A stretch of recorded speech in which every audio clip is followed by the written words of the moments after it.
مینار عظیم، چنبے دی بوٹی۔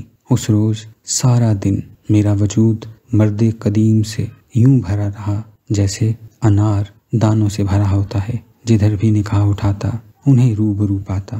سارا دن میں بازار کی خاک چھانتا رہا، ہر بازار میں دور سامنے سے مرد قدیم آتے ہوئے دکھائی دیتے، ہر دکان پر وہ دکاندار کی پشت پر کھڑے ہوئے نظر آتے۔ مرد قدیم سے میرا وجود اس قدر بھرا ہوا تھا کہ سانس لینا دشوار ہو رہا تھا۔ جی چاہتا تھا کسی سے ان کی بات کروں، کسی کو بتاؤں کہ حضور صلی اللہ علیہ وسلم نے مجھ پر کتنا کرم فرمایا تھا، کسی سے ان کا تذکرہ کروں، لیکن کس سے بات کرتا؟ وہاں کوئی تھا ہی نہیں۔ اس روز میں مدینہ منورہ میں گویا اکیلا تھا، تنہا۔ وہ بھیڑ، وہ شور و شعب میری نگاہ میں دھندلا چکے تھے، گرد و پیش مدھم پڑ چکے تھے۔ قدرت اور ڈاکٹر دونوں ہی فجر کی نماز کے بعد کالی موٹر میں بیٹھ کر نہ جانے کہاں چلے گئے تھے۔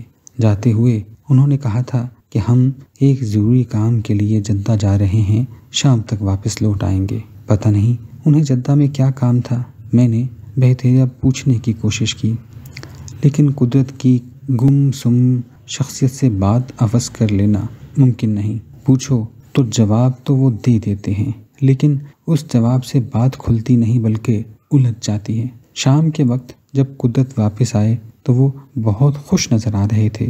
آتے ہی کہنے لگے، کہیے مفتی صاحب، دن کیسا گزرا؟ بہت برا، میں نے جواب دیا۔